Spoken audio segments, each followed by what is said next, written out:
acredita que uma pessoa pode enlouquecer de tanto ler? Você conhece alguma história de alguém que perdeu o juízo de tanto ler livros?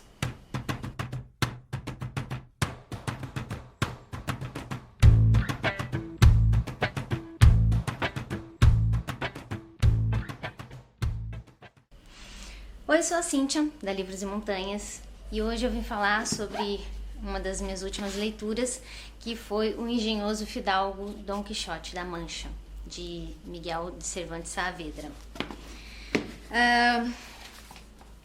Bom, o que é a história do Dom Quixote? Dom Quixote era um fidalgo de seus 50 anos, chamado Alonso Quijano. E ele, como todo fidalgo, né? Ele não tinha nada para fazer da vida, então ele lia muitos romances de cavalaria. E ele leu tantos romances de cavalaria, que ele acabou perdendo o juízo. Ele morava com uma sobrinha e a ama, né? E um dia, de tanto ler essas novelas de cavalaria, ele enlouqueceu e achou que ele poderia ser um cavaleiro andante, né? Ele se autodenominou Dom Quixote, pegou uma armadura lá, improvisou um capacete, pegou um pangaré que tinha lá na estrebaria, deu o nome de Rocinante e resolveu que ia sair pelo mundo. E fugiu de casa, né, sem a ama e a sobrinha verem. Fugiu de casa e foi viver suas primeiras aventuras como cavaleiro andante, né?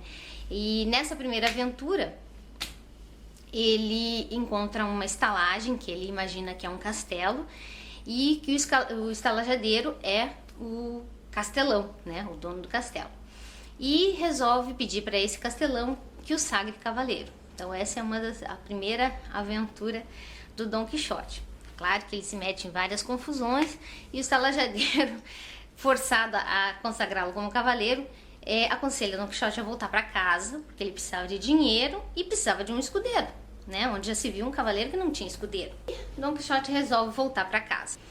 Na volta para casa, ele lembra que um cavaleiro tem que ter uma dama, né? Um amor platônico, uma dama por quem ele lute, né? Por quem ele faça as aventuras.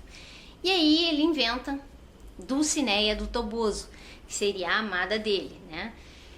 E dedica todas as batalhas, as aventuras para ela.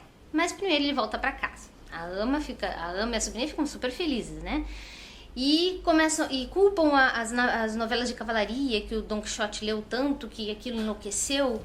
E aí elas chamam dois amigos do Alonso Quijano, que é o cura da cidade, que é tipo um padre, e o barbeiro, que são os melhores amigos do Alonso. E explicam que aquelas novelas de cavalaria acabaram com o juízo dele, e o que elas vão fazer, né? Que elas, né, tem que dar um jeito de voltar ao juízo. E eles resolvem queimar muitos dos livros de cavalaria para ver se impedir o Dom Quixote de entrar de novo na biblioteca para ver se ele, né, volta à sanidade. Mas o Dom Quixote ainda está bastante ensandecido, digamos assim. E ele chama um lavrador amigo, né, o Sancho Panza, e propõe que ele seja o seu escudeiro. E o Sancho Panza, que apesar de ser um aldeão bem inteligente, ele é um pouco ingênuo e tolo e acredita nas sandices do Dom Quixote. E eles fogem uma segunda vez de casa, né, para ver outras aventuras. Nessa segunda fuga é que eles vivem a maior aventura de Dom Quixote, que é a aventura dos moinhos de vento, que Dom Quixote imagina que são gigantes, poderosos e que ele tem que enfrentar os gigantes. Eles vivem várias outras aventuras e novamente voltam para casa. E aí eles têm Dom Quixote tem uma terceira fuga de casa, né? Ele sai uma terceira vez para viver outras aventuras. Então essa é a história do Dom Quixote, né? Um fidalgo que perdeu o juízo de tanto ler novelas de cavalaria e sai pelo mundo pensando ser um cavaleiro andante.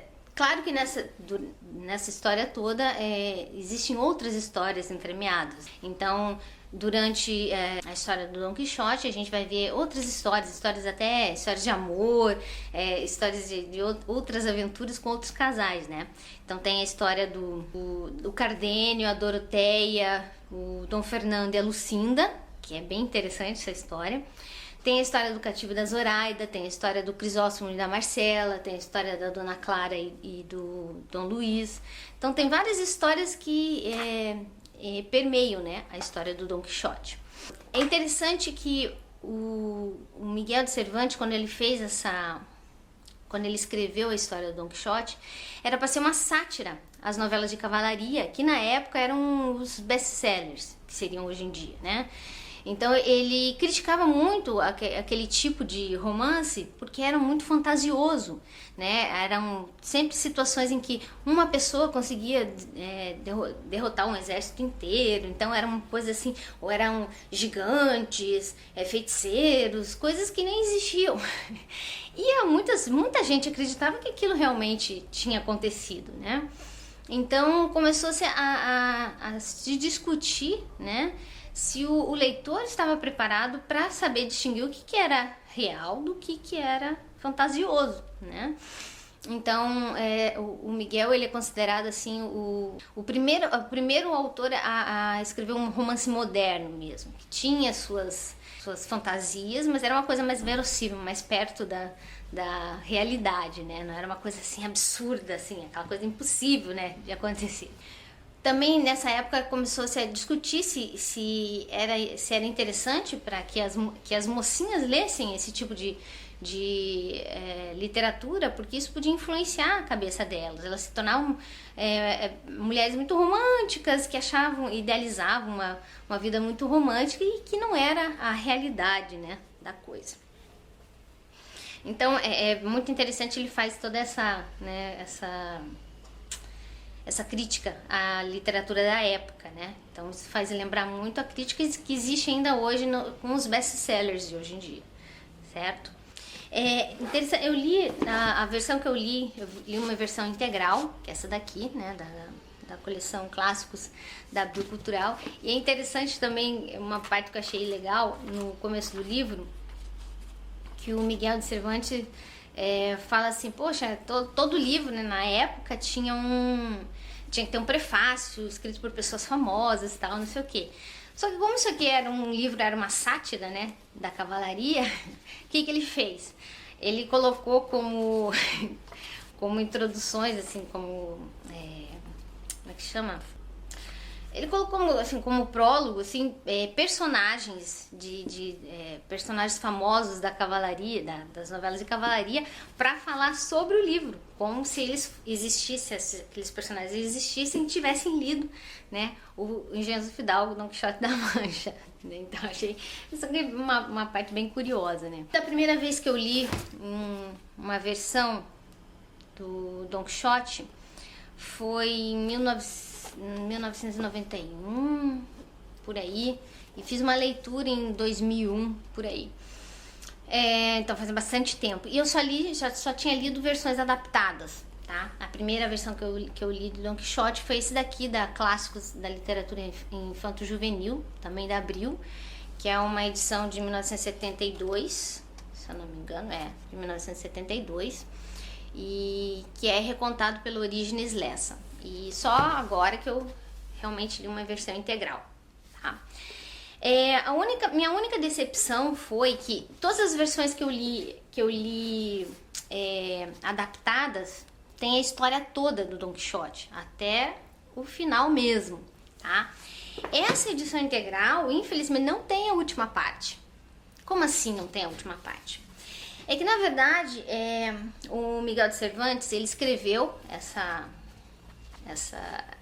esse romance em 1605, né? E 10 anos depois, em 1615, ele escreveu a última parte do Dom Quixote, né? Que conta realmente o final do personagem. E aqui não tem. Aqui só tem a primeira e a segunda fuga do Dom Quixote, não tem a terceira fuga. Então eu só conheço a terceira parte do Dom Quixote através das adaptações, tá? Então, vou mostrar para vocês os livros que eu tenho aqui, que eu fiz uma arrumação recente aqui nas minhas estantes e encontrei algumas edições diferentes de Don Quixote. A mais antiga que eu tenho foi uma que eu comprei numa banca de livros usados que tinha na rua, que eu achei muito legal, que é essa aqui, Cervantes, Don Quixote de La Mancha, com ilustrações do francês Gustave Doré, não sei se é assim que pronuncia, tá? Essa é uma edição da Melhoramentos, edições Melhoramentos, são 136 páginas, é uma adaptação, pelo que eu pude verificar, tem a história inteira, completa, do Don Quixote, e é uma edição de 1958, tá? E tem ilustrações do Gustave Doré. Vou mostrar pra vocês aqui, muito interessante. Olha, é bem bonitas as ilustrações dele. Gustave Doré é um ilustrador famoso, ele inclusive ilustrou as fábulas de Esopo. Aqui.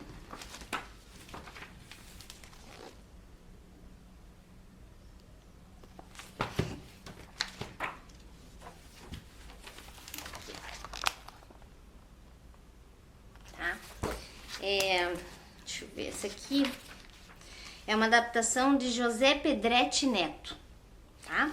Então, essa é a primeira edição que eu tenho aqui, mais antiga. Depois, a segunda mais antiga é essa aqui, de 1972, que é Clássicos da Literatura Juvenil da Abril, recontado pela Orígenes Lessa, com ilustrações de Walter Uni. Então, vou mostrar aqui para vocês algumas ilustrações.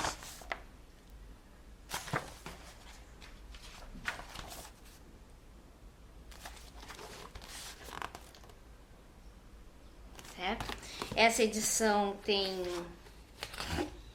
191 páginas, tá? Capa dura, bonitinho.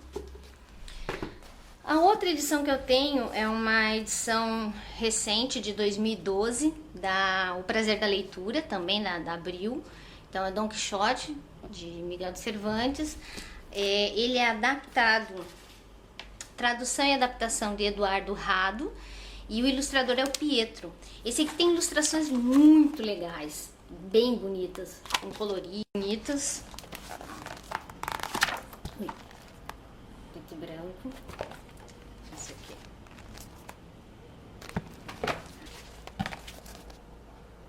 Tá? Essa edição tem 259 páginas e é interessante que ela tem a parte de conhecer mais. O que é o conhecer mais? É uma parte no finalzinho do livro que fala sobre assuntos relacionados à história, né? Então, por exemplo, aqui vai contar sobre a história da Espanha, né? Fala sobre os cavaleiros medievais, sobre as armas dos cavaleiros, sobre o cavalo, né? Mito e lenda. Fala também sobre animais mitológicos, né? Por causa dos gigantes e tudo mais.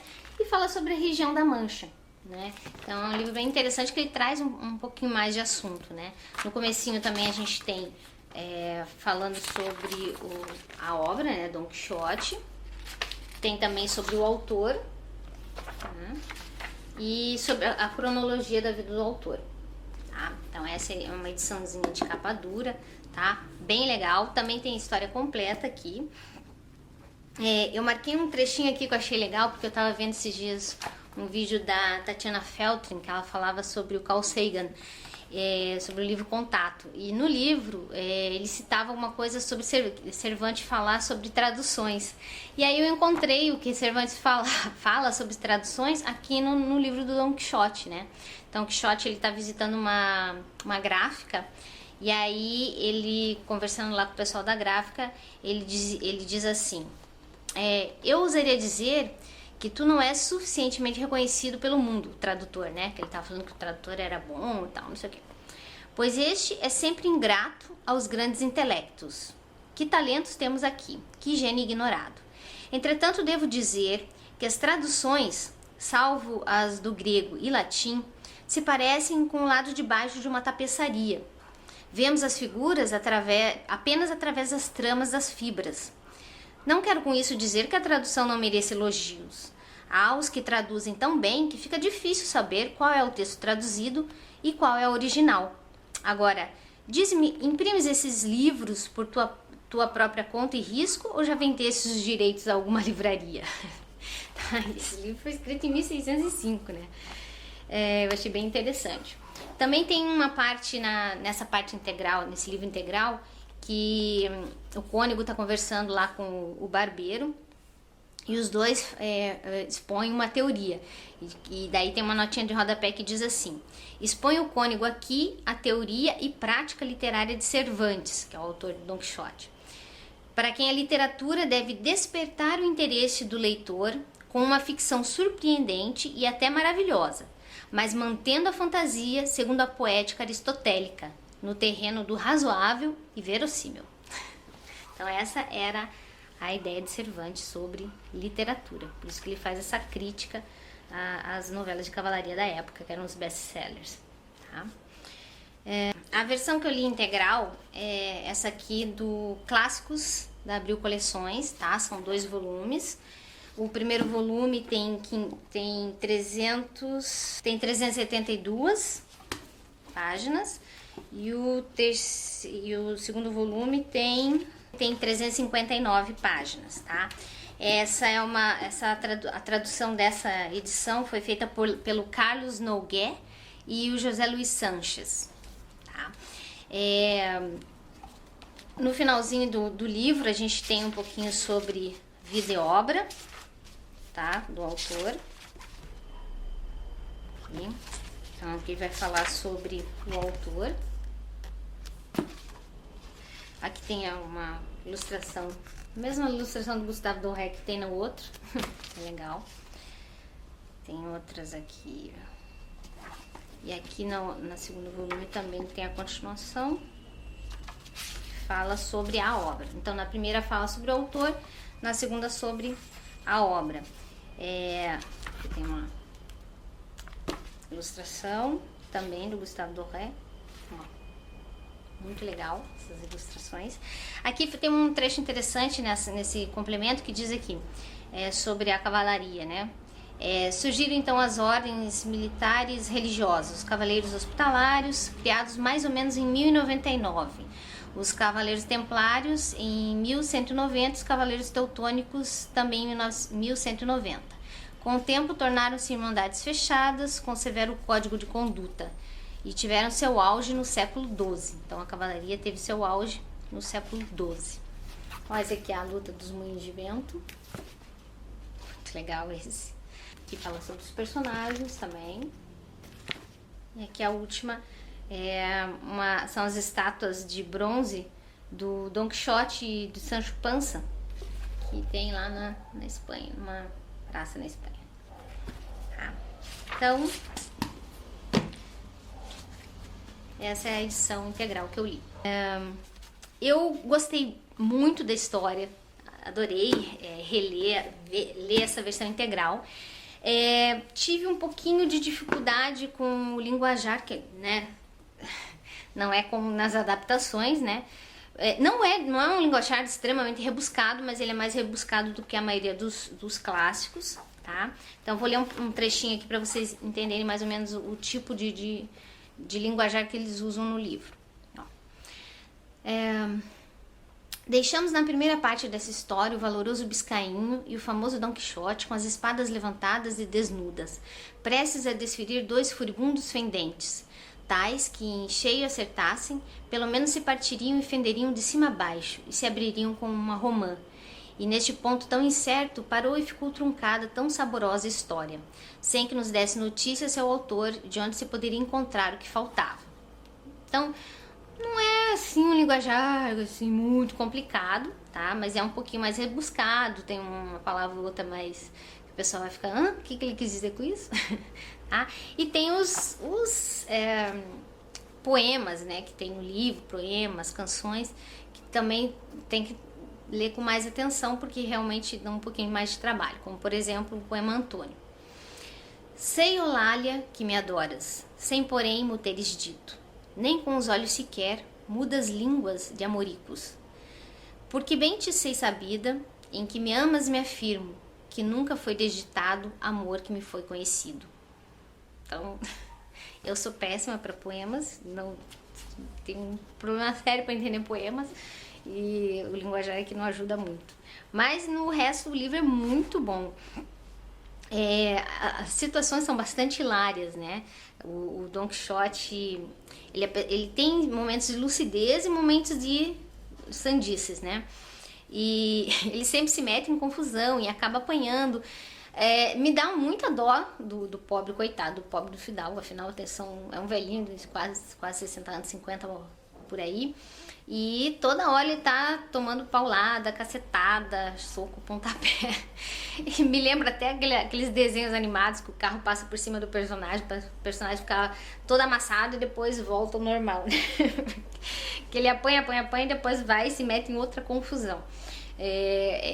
Tem situações bem engraçadas, né, no livro, meio comédia pastelão, mas ao mesmo tempo você sente dó do pobre do personagem, porque afinal de contas, né, as pessoas não entendem, ele tá louco, né, e as pessoas, em vez de tentarem trazer ele ao juízo, elas escarnecem dele, elas fazem brincadeiras, né, elas aproveitam para se divertir com a loucura do Don Quixote, né. As pessoas também são muito sem noção, né. Então é isso, eu achei o livro fantástico. É um livro que foi escrito em 1600, então tem mais de 400 anos o livro, né? E continua um livro muito gostoso, uma leitura muito agradável de se fazer, né? E também de se pensar, né? Pode se pensar bastante sobre várias situações. Então é isso. Recomendo a vocês O Engenhoso Fidalgo, Don Quixote da Mancha. Se puderem, procurem uma versão integral que tem a terceira parte, que é muito legal a terceira parte, que é a parte onde o Don Quixote descobre que alguém está escrevendo a história das aventuras dele, né? E é muito engraçado, então vale muito a pena, ok? Então, quem já leu, por favor, deixem nos comentários, comenta aí o que vocês acharam do livro. Quem não leu, faz favor, é um clássico muito legal. Se você nunca leu clássicos, comece por uma adaptação, acho que vai ser legal, vai ajudar bastante a entender a história. Mas vale muito a pena, tem muita coisa que acontece aqui na versão integral que não tem nas adaptações e que vale muito a pena, tá bom? Um grande beijo a todos e até o próximo vídeo.